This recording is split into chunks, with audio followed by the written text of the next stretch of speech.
নমস্কার বন্ধুরা, সোমাস টেস্টি ফুডে তোমাদের সকলকে স্বাগত। আজ আমি সেদ্ধ ছোলা ও মসুর ডালের বড়া দিয়ে কিভাবে মোচার ঘন্ট করতে হয় সেটা করে দেখাবো। আমার রেসিপিটি যদি তোমাদের ভালো লাগে তাহলে চ্যানেলটি সাবস্ক্রাইব করে নিও ও লাইক, কমেন্ট, শেয়ার করে দিও। মোচার ঘন্ট গরম ভাতের সাথে খেতে লাগে দুর্দান্ত। তাছাড়াও এটা রুটি বা পরোটার সাথে খাওয়া যায়। মোচার ঘন্ট করার জন্য আমি মোচাগুলো খুব ছোট ছোট করে কেটে একটি পাত্রে নুন জলে ভিজিয়ে রেখেছি। আর দুটো মিডিয়াম সাইজের আলু ডুমো ডুমো করে কেটে নিয়েছি। 2-3 ঘন্টা ধরে ভিজিয়ে রাখা মসুর ডাল নিয়েছি আর কিছুটা পরিমাণ সেদ্ধ ছোলা নিয়েছি। আর এই বাটিতে 1 ইঞ্চি পরিমাণ আদা, 12টা রসুন আর একটা মিডিয়াম সাইজের টমেটো পেস্ট করে নিয়েছি। তারপর একটি প্রেসার কুকারের মধ্যে ভিজিয়ে রাখা মোচাগুলো সব তুলে নিলাম। তারপর সেই মোচার মধ্যে 2 চা চামচ পরিমাণ লবণ দিয়ে দিলাম আর 1 চা চামচ পরিমাণ হলুদ গুঁড়ো দিয়ে দিলাম। একটি স্টেনলেস স্টিলের গ্লাসের 1 গ্লাস জল দিয়ে দিলাম, কারণ মোচাটা এবার আমি সেদ্ধ করার জন্য গ্যাসের মধ্যে চাপাবো।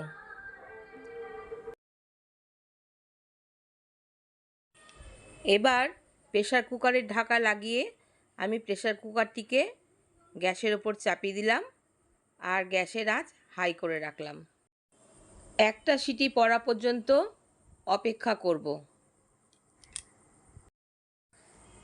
অপরদিকে মিক্সিং জারে নেওয়া মসুরিটা পেস্ট করে নিলাম। তারপর সেটা একটা বাটির মধ্যে ঢেলে নিলাম। এই বাটির মধ্যে স্বাদ অনুসারে লবণ নিয়ে একটু মিশিয়ে দিলাম, কারণ এই পেস্ট করা মসুরি দিয়ে বড়া ভাজা হবে, তার জন্য আগে একটু লবণ আমি মিশিয়ে নিলাম।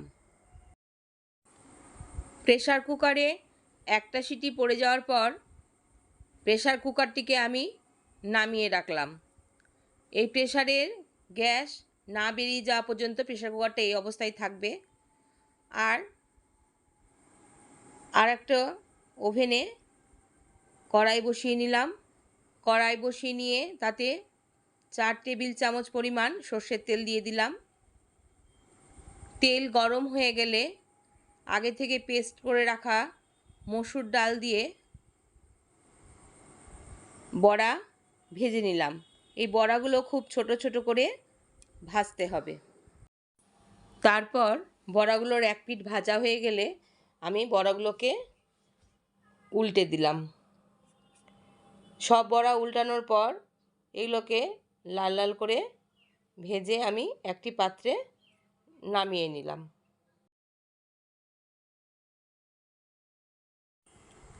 তারপর কড়াইয়ে 2 টেবিল চামচ পরিমাণ সর্ষের তেল দিয়ে দিলাম।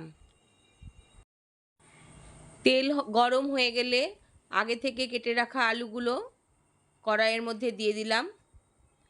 তারপর সেগুলোকে খানিকক্ষণ ধরে লাল লাল করে ভেজে নিলাম। এই সময় গ্যাসের আঁচটা মিডিয়াম থেকে লো অবস্থায় রেখেছিলাম। তারপর কড়াইয়ে আমি আবার 1 টেবিল চামচ পরিমাণ সর্ষের তেল দিয়ে দিলাম। তেল গরম হয়ে গেলে আমি 1 চামচ গোটা জিরে, 2টো শুকনো লঙ্কা ও 2টো তেজপাতা ফোড়নের জন্য কড়াইয়ের মধ্যে দিয়ে দিলাম। তারপর ফোড়নটি প্রায় 30 সেকেন্ড মতো নাড়াচাড়া করতে হবে। ফোড়ন নাড়াচাড়া করতে করতে অন্যদিকে আদা, রসুন, টমেটো পেস্ট করে রাখা বাটিতে 1 চা চামচ পরিমাণ জিরে গুঁড়ো, 1 চা চামচ পরিমাণ ধনে গুঁড়ো, 1 চা চামচ পরিমাণ শুকনো লাল লঙ্কার গুঁড়ো, 1 চা চামচ পরিমাণ হলুদ গুঁড়ো আর 1 চা চামচ পরিমাণ কাশ্মীরি লাল লঙ্কার গুঁড়ো নিয়ে নিলাম।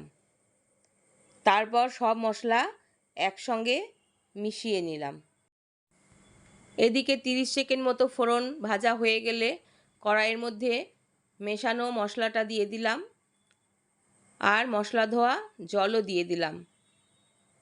তারপর ভালো করে নাড়াচাড়া করে মশলাটা ভালো করে কষাতে হবে, যাতে মশলা থেকে কাঁচা আদা রসুনের কোনো গন্ধ বের না হয়। মশলা কষাতে কষাতে যখন দেখা যাবে মশলা থেকে তেল বের হচ্ছে, তখন আগে থেকে কুচনো একটা মিডিয়াম সাইজের পেঁয়াজ দিয়ে দিলাম। সেটাও মশলার সাথে ভালো করে মিশিয়ে নিতে হবে।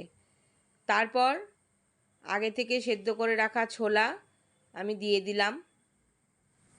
এই সেদ্ধ ছোলা মশলার সঙ্গে ভালো করে মিশিয়ে নেওয়ার পর ভেজে রাখা আলু আর সেদ্ধ করে রাখা মোচা কড়াইয়ের মধ্যে দিয়ে দিলাম। তারপর সব কিছু একসঙ্গে ভালো করে নাড়াচাড়া করতে থাকলাম। এই সময় গ্যাসের আঁচ স্লো করে রাখতে হবে। তারপর স্বাদ অনুসারে লবণ দিয়ে দিলাম। লবণ দেওয়ার পরেও আরও খানিকক্ষণ ধরে মশলার সাথে মোচাটা ভালো করে কষাতে হবে। কিছুক্ষণ কষানোর পর আগে থেকে ভেজে রাখা বড়াগুলো কড়াইয়ের মধ্যে দিয়ে দিলাম। তারপরে সব কিছু একসঙ্গে ভালো করে নাড়াচাড়া করতে হবে। কিছুক্ষণ ধরে ভালো করে নাড়াচাড়া করে নিলাম। ভালো করে নাড়াচাড়া করার পর 1 চা চামচ পরিমাণ চিনি ছড়িয়ে দিলাম। সেই চিনিটাও ভালো করে ঘন্টর সাথে মিশিয়ে নিলাম। তারপর ছোট বাটির হাফ বাটি গরম জল কড়াইয়ের মধ্যে দিয়ে দিলাম। জল দিয়ে একটু নাড়াচাড়া করার পর আমি কড়াইটি ঢেকে দিলাম এবং গ্যাসের আঁচ তখন একেবারেই সিম করে দিলাম, যাতে মোচার ঘন্ট তলায় না লেগে যায়। 5 মিনিট পর কড়াইয়ের ঢাকা খুলে দিলাম। এই সময় দেখা যাচ্ছে সবজিতে অল্প পরিমাণ জল আছে, তাই গ্যাসের ফ্লেম হাই করে দিয়ে আরও কিছুক্ষণ নাড়াচাড়া করলাম। কিছুক্ষণ নাড়াচাড়া করার পর 1 চা চামচ পরিমাণ গরম মশলা গুঁড়ো দিয়ে দিলাম আর 1 চা চামচ পরিমাণ ঘি দিয়ে দিলাম। তারপর ঘি ও গরম মশলা সবজির সঙ্গে ভালো করে মিশিয়ে দিলাম। আর এই সময় গ্যাসের ফ্লেম হাই করে যেটুকু সবজির মধ্যে জল আছে সেটাকে ভালো করে নাড়াচাড়া করে শুকনো করলাম।